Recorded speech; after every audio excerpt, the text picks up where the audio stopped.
Isn't it funny that video game movies used to be all bad? Well, I didn't say they were all good now. Video game movies. Us gamer freaks watch our fair share of video game movies. Beloved franchises we hold in high regard, nostalgic experiences we spend thousands of hours in, and Hollywood ruins it sometimes in less than 2 hours. Yeah, today I just want to talk about my favorite video game movies and find out whether or not Hollywood has learned from their mistakes from the past 2 decades.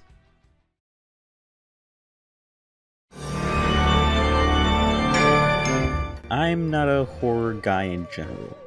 I don't like the spooks or gore, and I'm not a FNAF guy either.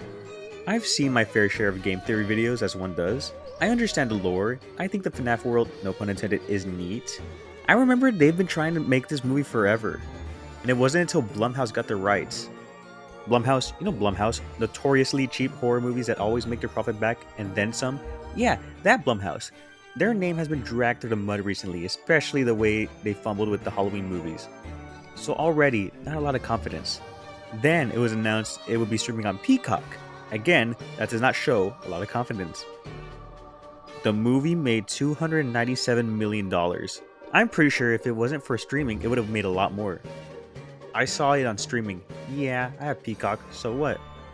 I saw the movie in the comfort of my own home, eating a Little Caesars pizza because the movie takes place in the pizzeria with my dad. We liked it. I've never seen a horror movie before, and I still haven't. Yeah, that's a lot of people's main issue with this movie. It's not scary. Man, kids play these games. You think they're gonna scare the fucking kids that profit this franchise? No. They were never gonna make it super scary or R-rated. That was another complaint. Another problem people had were the animatronics, and that they were kind of humanized to be childlike. Y'all remember these kids' souls are in the robots, right? Matthew Lillard, William Afton was the best part. I cannot wait for him to come back in the sequel. This movie has a low Rotten Tomatoes score for no reason. This movie is not as bad as everybody says. It has flaws, I get it, but hopefully the sequel fixes those problems.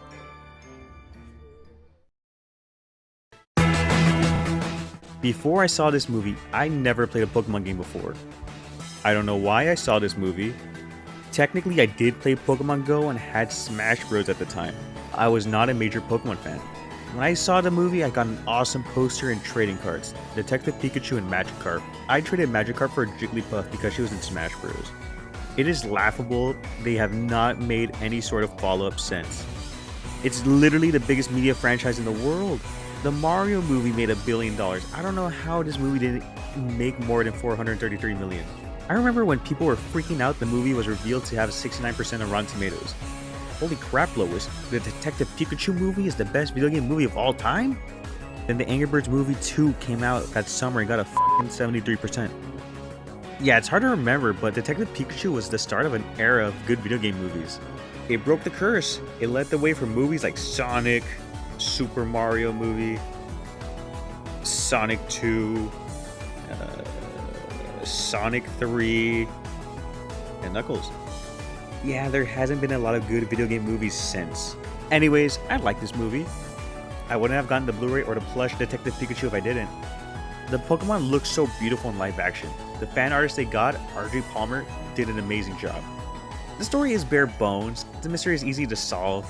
Except for me, I had no idea what was going on back in 2019. When people complain that the story is easy to solve, what do you expect? It was from an E-rated game on the 3DS. I mean, I guess they could have tried harder. People shit on Catherine Newton's acting and dialogue for being similar to a Disney Channel character. I feel bad for Catherine Newton, I like her acting.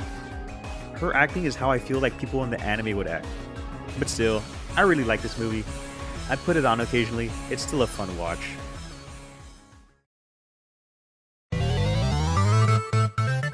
Alright, I'm not going to go super into depth on these Sonic movies, but I do briefly want to talk about them.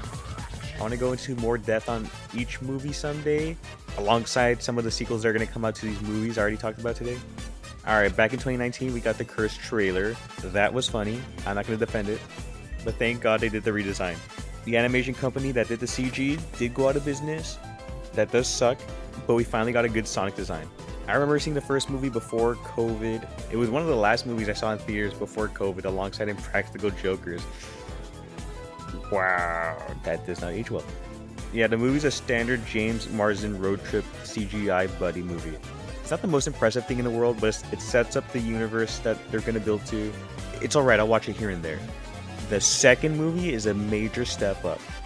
That third act, it's so good, except for that wedding scene. I also don't like the ski lodge dance sequence either. Those are my only complaints. And the Knuckles TV show is fine. I like it enough. I understand the budgetary restraints it has with the lack of Knuckles. Wade Whipple, I like him enough. He's a funny guy. His sister sucks. I don't like her. But it should have just been called Wade and Knuckles. Sonic 3 is possibly the best video game movie. Is not my number one, but it's somebody's number one. I really like how game accurate it is. I like this movie a lot. Shadow is such a cool character. Ivo Robotnik is such a neat addition. Jim Carrey carries this movie. He carries all these movies, but he's doing double duty in this movie alone. I remember people were hoping to see Maria get, put down the same way she was in the video games. BioLizard reference is cool. Live and learn, and this movie's finale just blows the second one out of the water, even though the second movie's finale was already good alone. Yeah, I like these movies a lot. As I said, I want to go into more depth one day, so like and subscribe. If you think this Sonic section feels rushed, it's because it is. It's a last minute addition.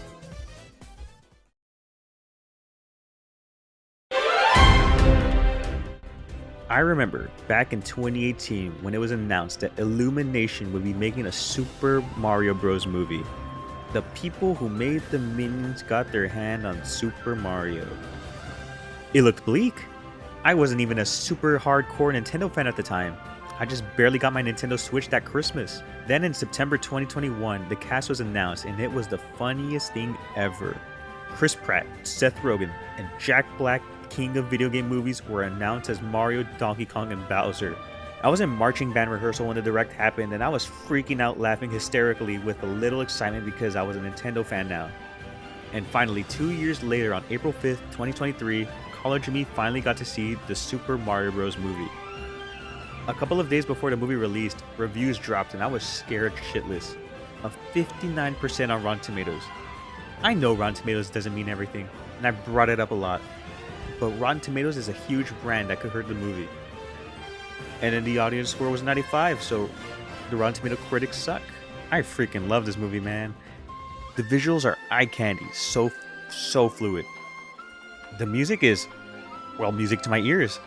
It was so fun listening to the iconic Mario songs that were used in the score. And the references spotting out shit like the Pikmin statue, Little Mac photo in the pizzeria, and the Arwing in Mario's room were so cool to spot out. There was so much love and care put into this movie. It's a movie for Mario fans first, everybody else second. I don't really have any complaints about this movie. I, for one, actually like the voice cast. I know Chris Pratt can voice act. I've seen the Lego Movie. Nonetheless, this is my favorite video game movie.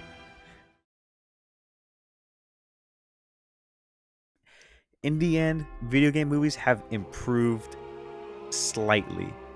Some garbage slips through the cracks, maybe it wasn't handled with care, or rushed, or the right people weren't working on it. I'm already seeing the reviews for the Minecraft movie, and it looks divisive to say the least. I hope that the Legend of Zelda movie is going to be good, and the Mario movie sequel, released next year, that's hype. Regardless, I hope Hollywood handles these franchises with care.